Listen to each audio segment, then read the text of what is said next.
Dude, ranking these fucking horror movies was one of the hardest things I've ever done. And I definitely reserve the right to have a completely different list for tomorrow.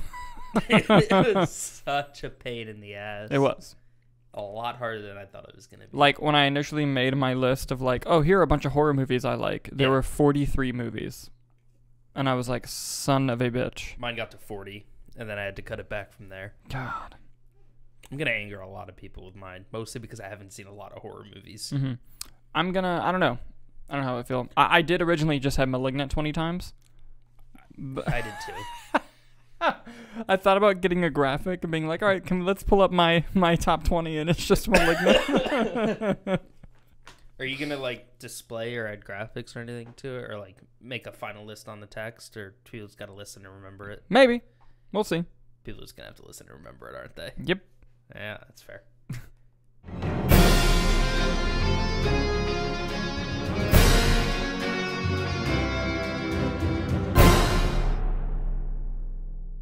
Hello, everyone. I'm Dalton Burdett. I'm Nick Iricchio. And we are the Movie Knights. Well, some of them. If you're watching this because you want to hear our uncensored, unfiltered thoughts and opinions about the world of movies and entertainment news, so kick back. Relax. And thank you for being part of the conversation. Welcome back, buddy. Thank you. I missed it. We missed you, too. I want to thank Hannah, though. She did a great job filling in for me. Yep, she stepped up. She did a good job. She did. Kind of butchered the opening there for a bit, but we got back on track after. It's all good. It's all good. Well, it's good to have you back, and it's good to be talking about movie news and movie-related things. First big thing. Yes. Dune 2. Officially confirmed? Officially happening. Dune Part 2, Legendary Pictures announced with an October 2023 release date. Seems very ambitious. They've totally been working on this movie. They had to. Concept art, script, yeah. That this has been in the works for a hot minute before the official announcement. Because either that or they said that, and Denis like, there's no fucking way I'm going to get done by October of 2023. Yeah, he's like, I had to work yesterday. Because he just released a statement earlier saying that he can't even start shooting it until the end of next year. Really? Is he working on something else? Or? I think so. I don't know what it is, but I'm pretty sure. Gotcha. So it's just like... Yep. Mm-hmm. There's no way it'll be done by October 2023. No fucking way. No clue. But that's exciting. I enjoyed it. Yeah, I'm excited. I fucking loved Dune. Yeah. I loved it. I'm going to watch it more. I wasn't bored. I enjoyed it. Thought it was very well made. Mm-hmm. I didn't feel grasped into it, but I still liked it a lot. You know what I mean? Yeah. Like, they have me for a sequel. Yeah. And I think if the sequel's really good and that's when I get engaged in it, I think it's kind of like... I think Kyler that compared it to Lord of the Rings? Yeah. Where it's like, if you just watch the first one and then have to wait 2 years, you're like, man, that kind of sucked. Yeah. But then we see the second and the third one, you're like, oh, shit, this is solid. Yeah. Yeah. I think that's what it'll end up being for me, probably. Yeah. It'll be interesting. What do you guys think about Dune Part 2 being official? Let us know down below as we go on to our next thing. Before we go to our next topic, could you grab me my Funko Pops? Oh my God, yes I can. I just realized, I looked down, I was like, where are they? I got you, dude. Mm-hmm.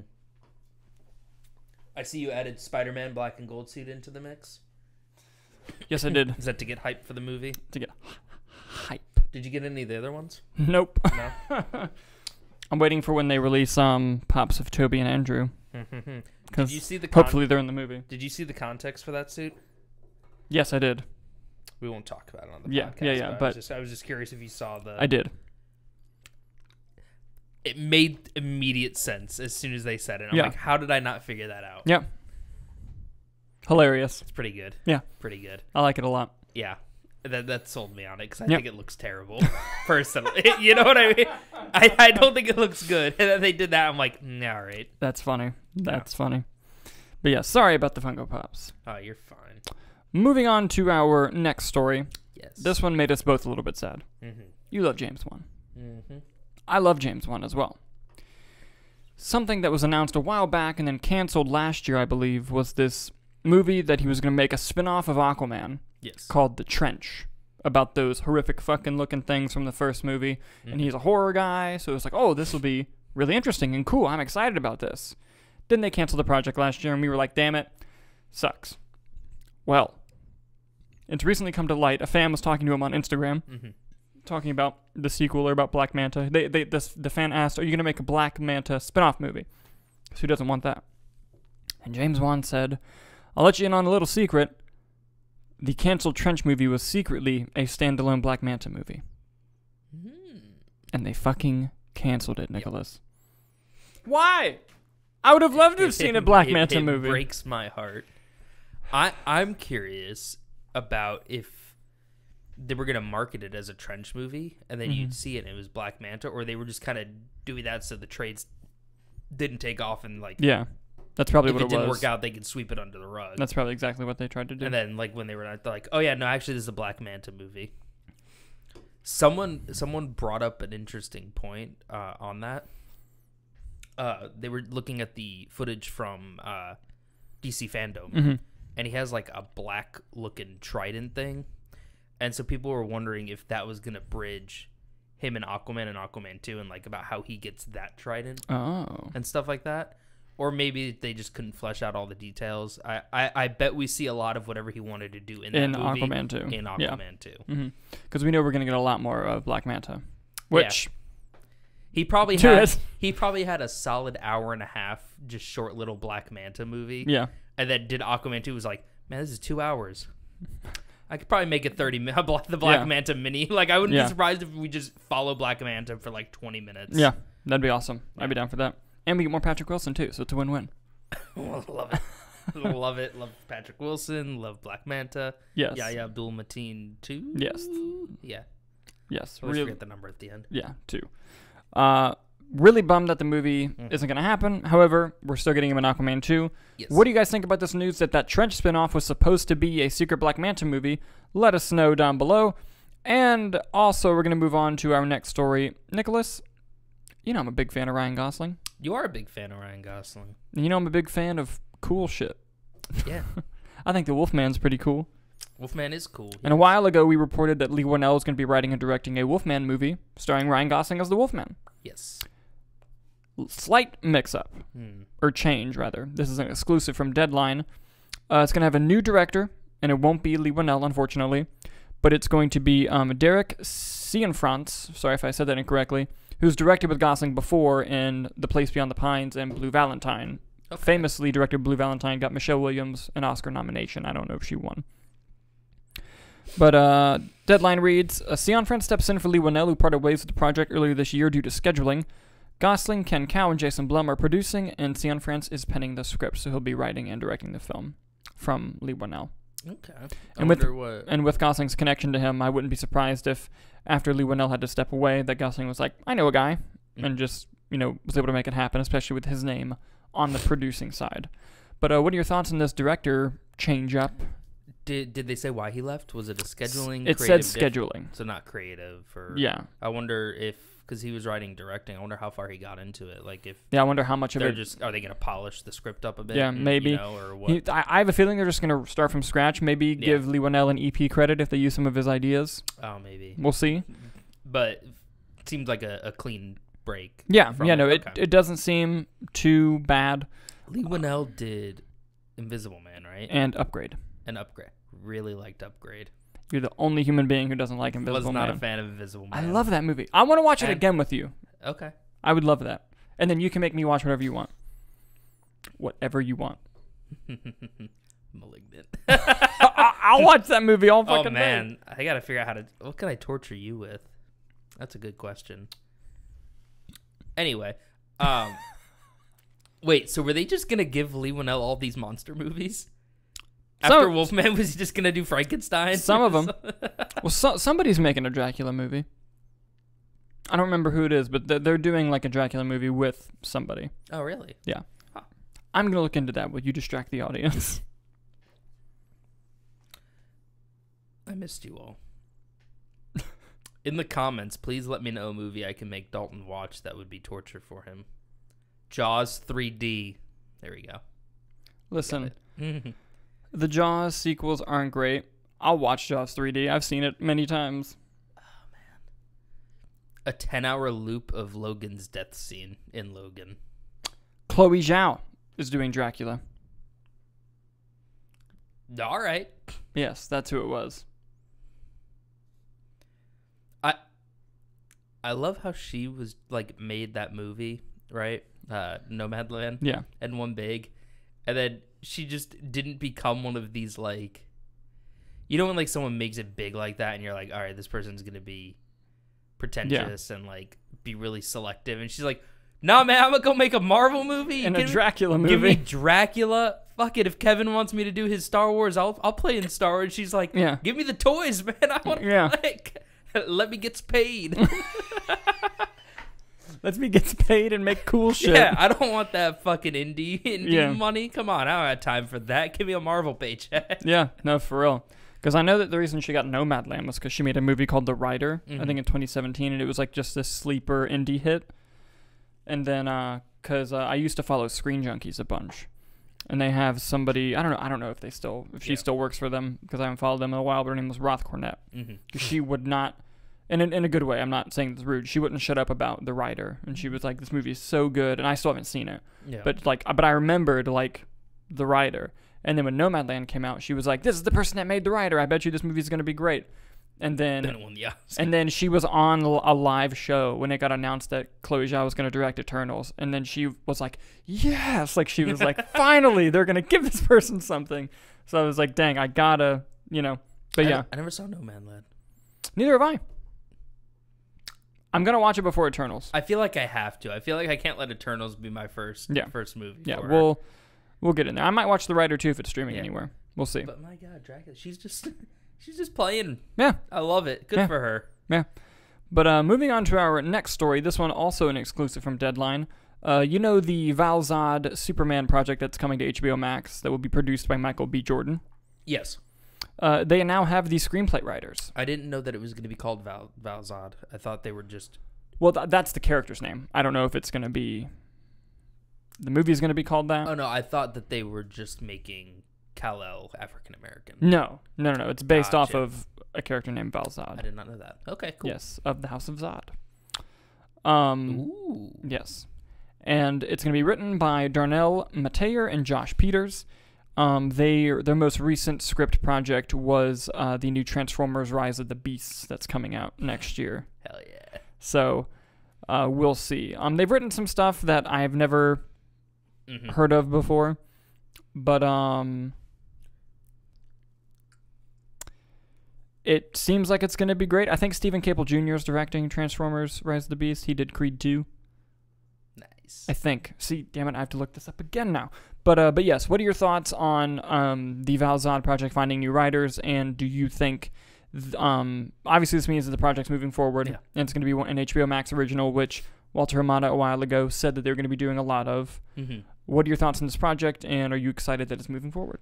I am, yeah. I always think it's interesting. I think, Michael B. Jordan is a really good name in Hollywood right now, and I'm happy he's attached with it. I think that he'll take it seriously. He'll make sure that it's good. Those writers, I haven't seen the Transformers movie yet, so I can't speak to them. Yeah, it is Stephen Caple Jr. Okay. And I forgot that Ron Perlman is going to be Optimus Prime. So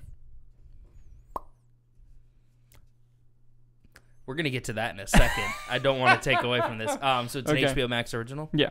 Cool. I like that it's moving forward. I'm interested in casting next. Yeah. And who they'll get for like a villain. Like, are they going to do like a Superman villain? I'm not familiar with this version of the character. Yeah, me neither. I bet we get a Brainiac maybe finally. That'd be or cool. Something. As long as... Why Jordan's just not playing him blows my mind. Yeah, that's odd, isn't it? Yeah. But we'll see. Will this be set most likely in the DCEU? I don't think so. They haven't said anything, so I'm not sure. But Batgirl is. Batgirl is. Gotcha. If it's in the DCU, that means they could get Jesse Eisenberg as Lex Luthor. Yes, I know how much you love him. I think he'd do it. I think so too. I genuinely think if they approached him to be Lex Luthor again, he'd say yes. Why not? He doesn't watch the movies anyway. Yeah, no, he doesn't watch anything he's in. Go get paid. Yeah. But yeah, no, I'm excited for the project. I'm also excited for Rise of the Beast, and I don't know why. I really haven't cared for the Transform. I don't think I saw any of the Mark Wahlberg ones. Neither did I. But I loved Bumblebee. Bumblebee was fantastic. And I'm hoping that this is kind of Bumblebee adjacent. Yeah. I hope so too. I don't know for sure. Is it like a sequel to the Wahlberg? They confuse me. I don't know. Do you think they'll say, or do you think they'll be like, here's no, a new I'm sure during press they'll say something. But that's cool. Ron Perlman, nice. Yes, very cool, very cool. What do you guys think about the new writers for the project? Let us know down below. And our final story before we get into our ranked horror films. Yes. This is the story I'm most excited to talk about. You know how much I love the movie The Raid and The Raid 2. Yes, fantastic. And Uwais, the main guy in The Raid. And he's in a ton of amazing action films like The Night Comes For Us and several others. Wasn't he in Mile 22? He was, but that movie blows. I never saw it. Very disappointing. Gotcha. I haven't watched another Peter Berg movie because I was so disappointed in that movie. Yeah, him and Mark Wahlberg kind of went on a whole... But they even after that, they did Spencer Confidential, which I still haven't seen. And they did one more, I think. That one's fine. But to be fair, I loved Lone Survivor. I loved Deepwater Horizon. I really loved Deepwater Horizon, and I loved Patriots Day. I feel like they kind of just... Yeah. But I'm not saying they're not talented. I'm just saying. Yeah. It was, But anyway, my guy, Uwais, I believe that's how you say his name, just got cast in the Expendables 4 as the lead villain. Hell yeah, he did. I'm so excited. I'm curious because I don't think, to my recollection, he doesn't really speak English, right? I think he's getting better because he's in a Netflix show called something Assassins. Okay. And I've seen clips of him speaking better English. Okay. So either he's been practicing or he just won't speak English in the movie. He was also in Stuber. He was in Stuber. I forgot about that. I feel like you and I are the only two people who like that movie. I love Stuber. I have it on 4K. I'll watch Stuber. Dude, I love that movie. You want to watch Stuber? Yeah. Yeah, dude. But everyone else hates that movie. Yeah. I loved it. I enjoyed it. I know Liam and Sky and Harry all think that it is just bang average. They don't hate it. Yeah. They don't hate it. Yeah. But they use that as their baseline for things. Okay. They'll see something and they go, oh, how was that new horror movie? They're like, oh, it was the Stuber of horror. I gotcha. That's so funny. That's how they use it. They go, oh, it was the Stuber of action. You mean movies. like how Kyler uses Doctor Strange in the MCU? Yeah. That's so funny to me. Yeah. Meanwhile, I think Stuber's a top tier comedy. I loved Stuber. I thought it was great. When Dave Bautista gets in the car and then he goes, let me guess, you want me to take you to all the Sarah Connors in town? That shit was so funny. That or when he's trying to do the 3-point turn. He's like, Kumail Nanjiani's in the MCU. Yes, he is. I can't wait. This is exactly like Jaws. Yes, I'm so excited. Oh, but anyway. That's exciting. Honestly, I'll be real with you. I love the Expendables franchise so much. I love... Okay, Expendables 1 has its moments. But it took itself too seriously. That's what I love about it. They tried. They did. And it's hysterical. And Mickey Rourke really tried, man, in that monologue he did. Mickey Rourke tried so hard. And then, but it still is the third act of that movie is really fun. Yeah. Second Expendables movie is fucking great. That's the best they knew exactly how fucking stupid they were. Directed by Simon West, director of Con Air. And they just fucking went all out and just made this dumb, fun movie that knew exactly what it was. Expendables 3, very disappointing. I think 3, they tried to blend them. They tried to be fun while also trying to be serious. And they made it PG-13. Yeah. And Mel Gibson was the villain. Yeah, but here's the thing. He was a good villain. Mel Gibson was a good villain. Jean-Claude Van Damme was the villain of the second one. Yeah, he was. I'm excited. I'm curious to see who else they add to the roster, what kind of old-timers they can add in, and who will return. I wonder who they'll get. I know they got a few of them already. We know that apparently Statham is going to be the new lead. Okay. And Sylvester Stallone is in the movie going to pass it to him. Because apparently Stallone only shot for a couple of days. Oh, really? Yeah. Oh, wow. So so we know coming back are Jason Statham, Sylvester Stallone, Dolph Lundgren, Randy Couture. I'm so glad they got Randy Couture. I love Randy Couture. Yeah. Unfortunately, no Terry Crews, but we kind of knew that because of the whole situation he had on the previous movies. Apparently, there was a producer that was horrible to him. And he was like, I'm not coming back if that guy's still attached. And I assume he's still attached if he's not here. Or maybe it's just another thing. Newcomers are Megan Fox, 50 Cent, Jacob Sapio, who just joined Batgirl, and Andy Garcia. Good. And it's going to be directed by Scott Wall, who used to be a stuntman, so I'm not worried about the action. Yeah, no. And Spencer Cohen wrote the script, with revisions by Max Adam and John Joseph Connolly. Listen, they keep putting Expendables movies out there. I'm going to watch them. Yeah. Remember the all-female one they tried to do a while back? Yeah, Expendables. But it never happened. Yeah, that's a shame. That probably would have been good. It probably would have been good. That rumored cast they had, I was like, all right. Yeah, no, I hope eventually, like, if this one's semi-successul, I hope they do make it. Well, I know the third one they had issues because, like, it leaked online. Yeah, like, it was one of the most pirated movies ever. Like, it's a lot of... I think that probably hindered the delay on getting this one going. Yeah.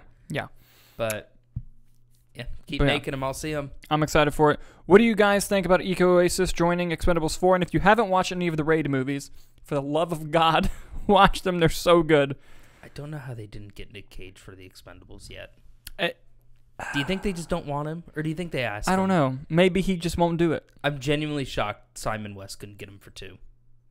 I don't know where he would have fit in that movie. Yeah. I wonder if they'll get Harrison Ford. Remember because he replaced... Oh, yeah, because he replaced Bruce Willis. He replaced Bruce Willis. I mean, it was a different character, but they were like, Bruce Willis was like, nah, fam. Well, what happened was... he wanted a fuck ton of money. Like, they were like, hey, man, thinking they're being good friends, which they were. They're like, we'll give you $3 million for 4 days of filming. Yeah. And Bruce was like, no, $1 million per day. They're like, so $1 more million. No, dude. Like, that million's got to go to paying for 6 people. Like, yeah, that's paying for Randy Couture for the whole movie. Yeah. Like, no. Yeah.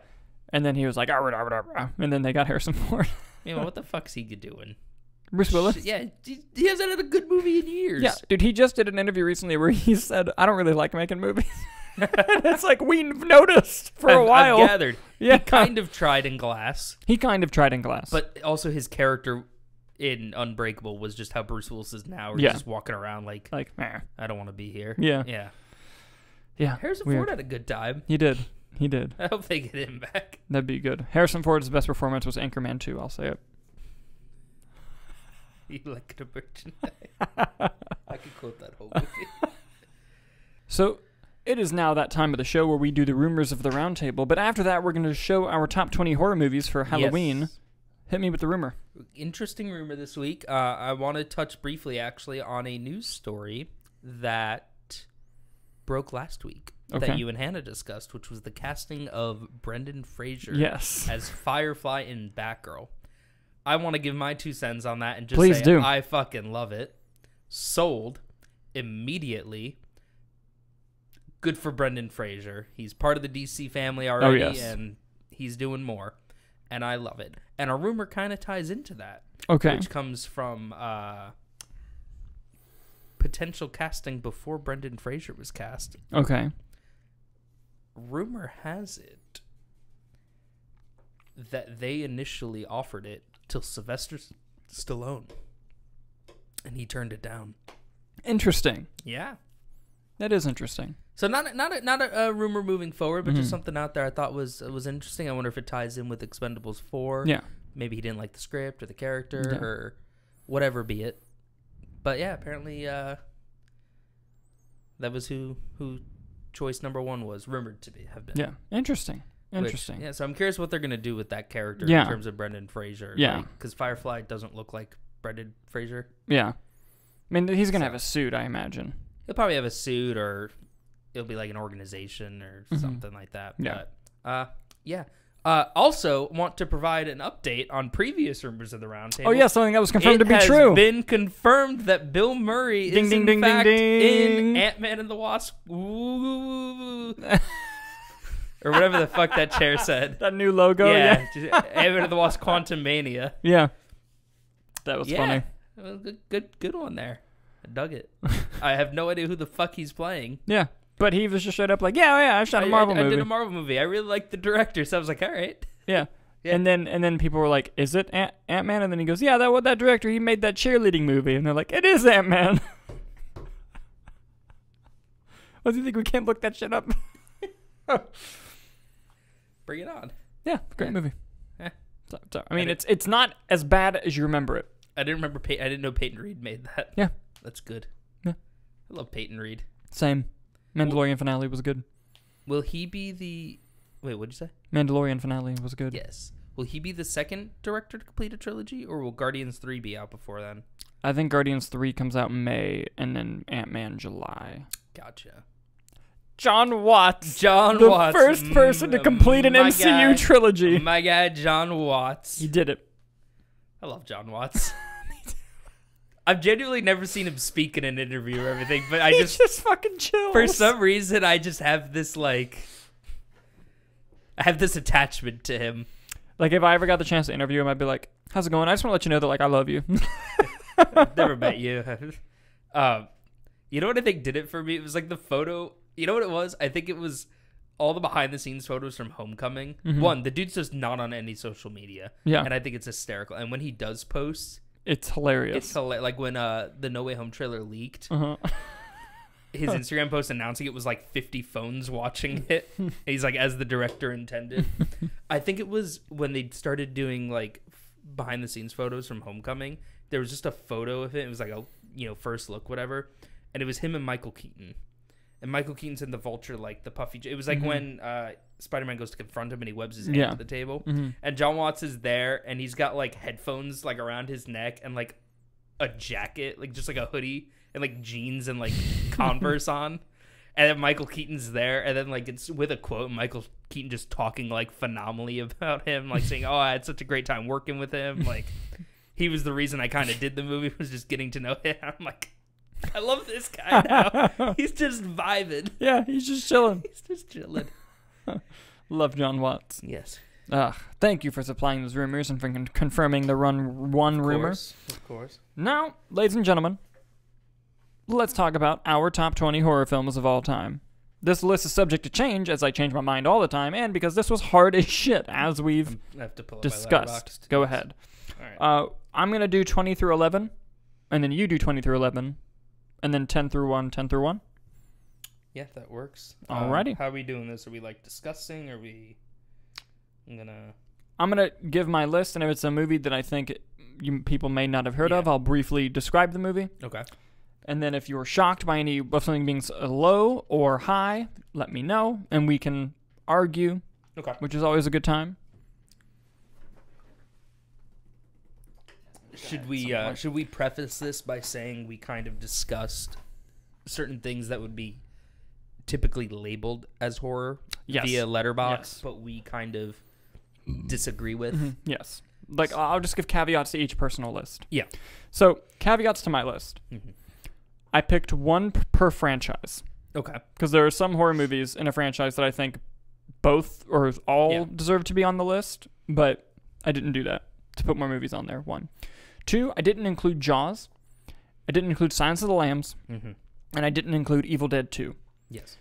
All of which I think are all-time great movies. Mm-hmm. But they are multiple genres that I feel would be a disservice to just label them horror movies. Mm-hmm. Does that make sense? Yeah. Jaws is perfectly horror as it is adventure in the second half. Evil Dead, horror comedy. Yeah. Silence of the Lambs being horror and just character drama. Character thriller. Yeah. It's just, No, that's my one of my favorite movies that I didn't put on the list. I watch it, I'm we just recently watched it. I'm this isn't... And, caveats to mine are pretty similar. I didn't do the whole one per franchise thing, but I did exclude stuff like Jaws and everything like that. And then a lot of it, honestly, was just kind of gut instinct. Yeah. Mm-hmm. For example, I consider The Shining a horror movie, but I don't consider Dr. Sleep a horror movie. Okay. Does that make sense? I can't explain it either. Mm-hmm. If you want to fight me on any of these, I'll be in the comments. And I also kind of did it based off of, for the older movies, I kind of look at them through the lens of, is it still scary today? Okay. So you know how you kind of look at older movies and you're that's not. Yeah. I don't think Jaws is scary today, but it's still a perfect movie. Yeah. So I kind of had a little bit of that of if I rewatch this, am I still genuinely scared? Gotcha. Another caveat to mine is mine is a mix of, is the movie scary, but most importantly, is it just a great movie? Yeah. Because this isn't the scary, scariest movies I've ever seen. It's just great horror movies. Yeah. Anyway, I interrupted your caveats. That was stuff like that too, or if I just am genuinely, the vibes are just ooh. Yeah. So I gotcha. I can't wait to start off with my number 20 though. After I said all that. All right. My number 20 is The Cabinet of Dr. Caligari. A lot of you are like, what the fuck is that? Mm-hmm. It's a 1920s silent film. It's a horror film. Very the previous life of Tim Burton. Okay. In terms of the sets, it's a very German expressionist type looking movie.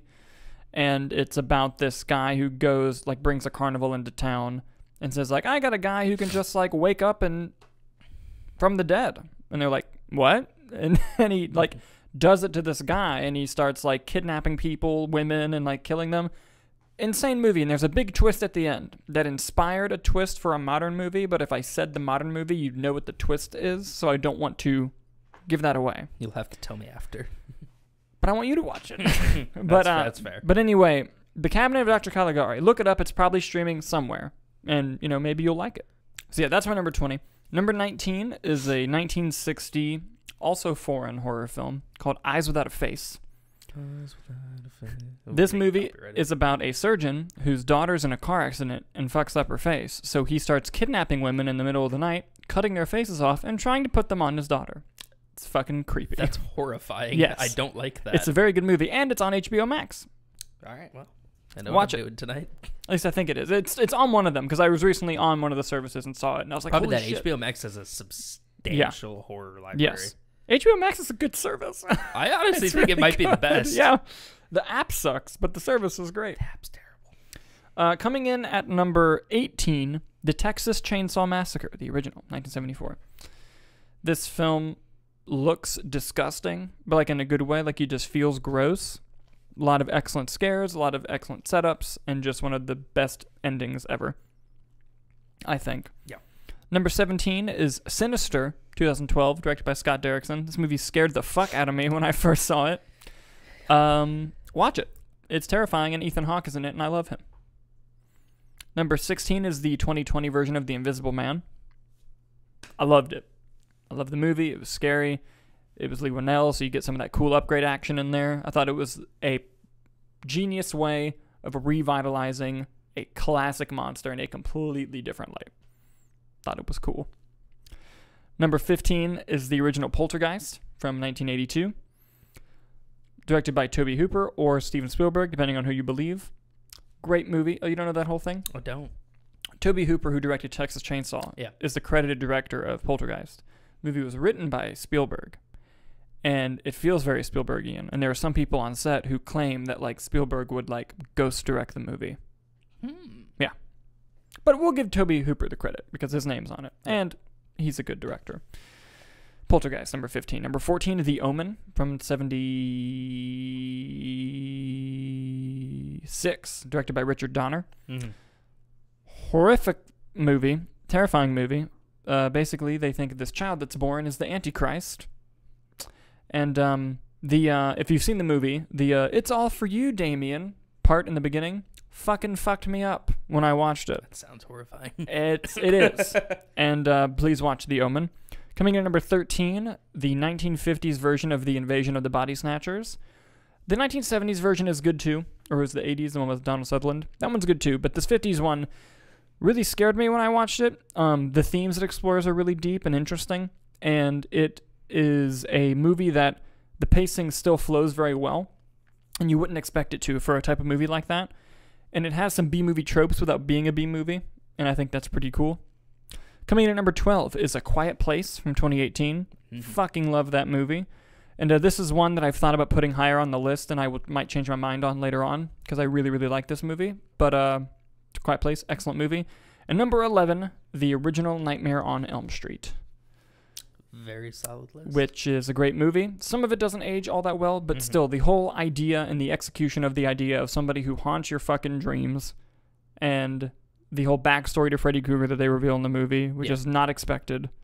And you kind of forget if you don't see the movie for a while. Incredibly well done, and I miss Wes Craven.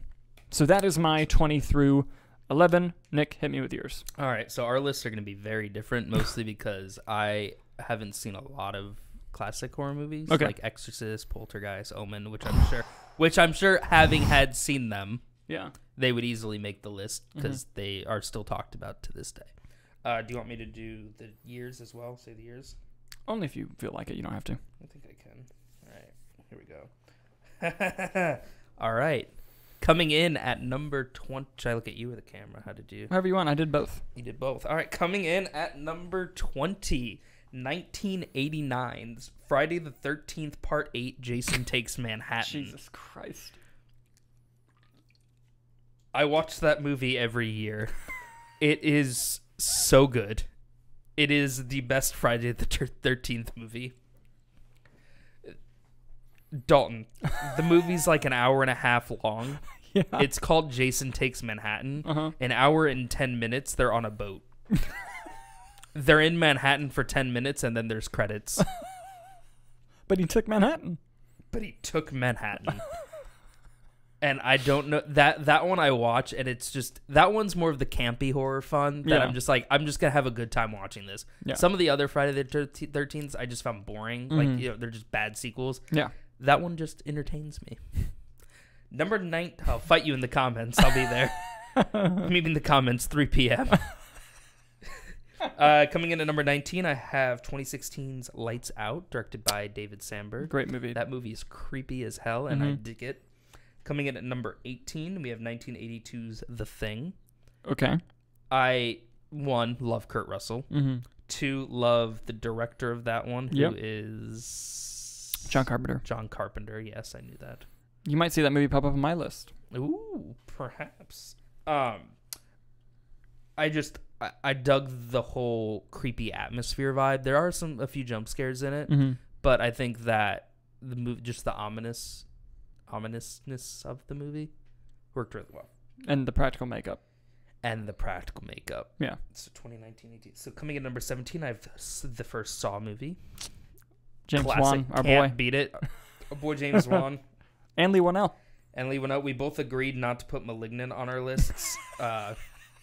Otherwise, that would clearly be every spot on it. So I had to put a little James Wan in there. Of course. There are actually a lot of James Wan coming up. Oh, yeah. Coming in at number 16, I have 1981's An American Werewolf in London. Very cool. Classic. Yep. I dig it. I dig the practical effects of it. And yeah. Coming in at number 15, I have 1968's Night of the Living Dead. That's just a classic. Romero. That's just a classic. I mean, the OG. How do you not, you know? Yeah. Number 14, I have Midsommar. Okay. I feel like the modern ones kind of speak for themselves, you know? Yeah. 13, I have Hereditary. Okay. I think I like Hereditary more than Midsommar. Both fantastic from that director whose name escapes me. Ari Aster. What was that? That was 13? Yes, I think. Yes. Coming in at number 12, I have Sinister. We love some Scott Derrickson and C. Robert Cargill here. Yes, we do. That one, again, speaks for itself. And number 11, I have Cabin in the Woods. Okay. I dug that movie. It had enough horror and fun, but it wasn't like horror fun like Evil Dead 2 would be. So I consider this one more of a horror movie. I gotcha. And yeah, that's my 20 through 11. All right. Now we're going to get into my top 10. The good shit, ladies and gentlemen. Well, it's all good shit. Yeah. Number 10, American Psycho. Okay. All right. Directed by Mary Herron. Made Christian Bale. I just watched that for the first time recently with yes. you. Yeah, I love this fucking movie. It's a good movie. It's so good. And everyone is wrong about the ending, by the way. It's not a dream. For those of you who think it's a dream, it's wrong. Is that a thing? Everyone. Really? Yeah. I don't interpret it that way at all. I don't remember the ending exactly, but I remember not being like dream. Yeah. Basically, when the shit hits the fan. Yeah. Yep. People think that he made it up. I don't think that. Gotcha. Number 9 is The Conjuring 2. Okay. Our boy James Wan. And I think The Conjuring 2 is the best of the Conjuring franchise. And it's one of the best horror movies ever made, in my opinion. Yes. It has heart. It has scares. It has creepy atmosphere. And when Patrick Wilson sings Elvis, it breaks my heart every time. Every time without fail, every single time. It's a great movie. Coming in at number 8, The Thing. John Carpenter's The Thing. Ooh, okay. We got a little different here. Love that movie. Yeah. I used to think it was his best movie, but as you'll see later in my list, I've recently changed my mind about that. But I love the thing, the practical makeup, the it's you, no, it's you of the whole story. The who done it. Yeah. Who is it? Yeah. Who is it? Is Among Us. That's basically what that movie is. It's live action Among Us. If you need a pitch on that movie, that's what it is. It's The Thing meets The Thing. Yes, it's excellent. Coming in at number 7, The Exorcist. This film isn't as scary as it's hyped up to be, but it is a fantastic movie. Mm-hmm. The central character, the priest, his whole thing is he's somebody who has a crisis of faith and starts to not believe in God, even though he's devoted his life to it. Okay. And he's trying to look for a reason to believe in God again. So, he just comes face to face with Satan. And it's like, as one does. I might do it. Who directed that? I've never seen it. William Frickton in 1973. It was one of the first horror movies nominated for Best Picture. Oh, wow. I don't think it's the first, but it's one of the first. I've never seen it, but I love the poster for it. Oh yeah, and it's a great movie. Yeah. And he doesn't have the only arc in the movie, the arc of the little girl as well. Mm-hmm. Really interesting, especially with her family dynamic and the mother who's just trying to get some fucking help for the kid. I'm just trying to solve this issue. It's a great movie, and the human drama of it still holds up. Coming in at number 6, Scream. I love Scream. I love Wes Craven. Yeah. I love that whole franchise. Yeah. All of them, even the shitty third one. I enjoy. And I'm really looking forward to Scream 5, or Scream, as they're calling it. But yes, love that movie. One of the best screenplays ever written. The twist is amazing. Yes. Love it. Yep. Love it. Coming in at number 5, top 5. Coming in at number 5, The Evil Dead. Directed by Sam Raimi. $20 horror movie when he was 20 years old. Yep. Fucking love it. It's one of my favorite. And it literally, when you watch it, it's a bunch of friends made a movie in their backyard. Yeah. And it's great.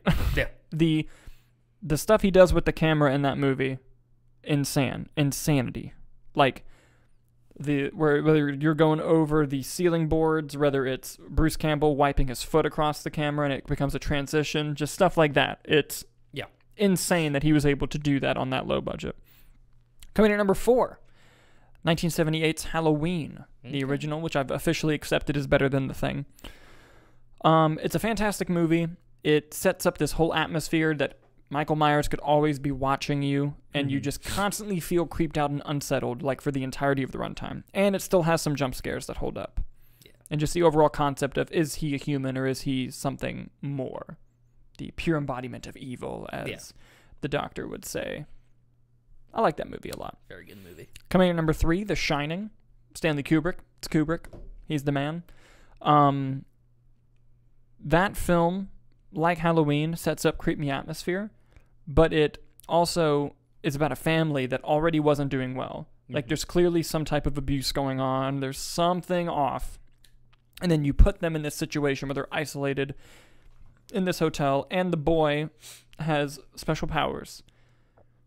And then all hell breaks loose with this creepy-ass hotel. And the way that it slowly gets worse and worse, and the tension builds and builds and just skyrockets without ever losing its momentum. Mm-hmm. A mastery. Yes. Love The Shining. Coming in at number 2 is Ridley Scott's Alien, which I did count as a horror film. As did I. It is Spoiler alert.